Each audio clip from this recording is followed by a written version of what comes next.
నానా ఏంటి? ఆఫీస్ నుంచి వచ్చేటప్పుడు ఒక ఐస్ క్రీమ్ తెస్తావా నానా? ఎప్పుడు తినటం గురించి కాదురా, తినే వాటి గురించి కూడా తెలుసుకోవాలి.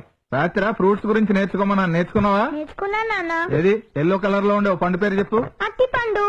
గుడ్. అదే కలర్ లో ఉన్న ఇంకో పండు పేరు చెప్పు. ఇంకో అట్టి పండు. ఏదో తెలియదు పుస్తకంది. ఈ ఫ్రూట్ పేరేంటి? బెర్రీ. బెర్రీ కాదురా, స్ట్రాబెర్రీ. దాని సాల్ లేదు కదా నానా. స్ట్రావన్నా లేకపోయినా స్ట్రాబెర్రీ అంటారు. పక్కన ఇంకో పండు ఉంది, అప్పుడేమంటారు? Extra berry. ఎక్స్ట్రా బెర్రీ కాదురా, ఎక్స్ట్రా బెర్రీ. చిచి, నీ ఏదో తెలియదు అట్లా నాకు వచ్చేస్తున్నాయి. ఈ పండు ఏంట్రా? పైనాపిల్. కింద ఉన్న పండు? కింద ఆపిల్. కింద పైన పండు పైనాపిల్ అయి ఉంటే కింద ఉండేది కింద ఆపిల్ కదా నానా. ఆగరా, ఎక్కడికి వెళ్తావు? పుల్లగా ఉండవు పండు పేరు చెప్పు. చింతపండు. చింతపండు ఏంట్రా?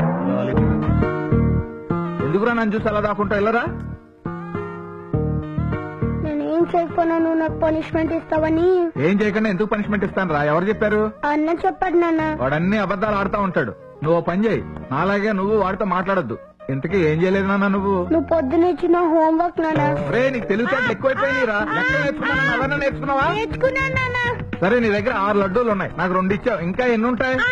6 ఎలా ఉంటారా? నాకు 2 ఇచ్చేసావు కదా, 4 కదా ఉండాలి. ఆ 2 నీకు ఇవ్వను కదా నాన్న. ఎందుకు ఇవ్వరా? పొద్దున నీ ఉప్మా నాకు ఇవ్వలే కదా నాన్న.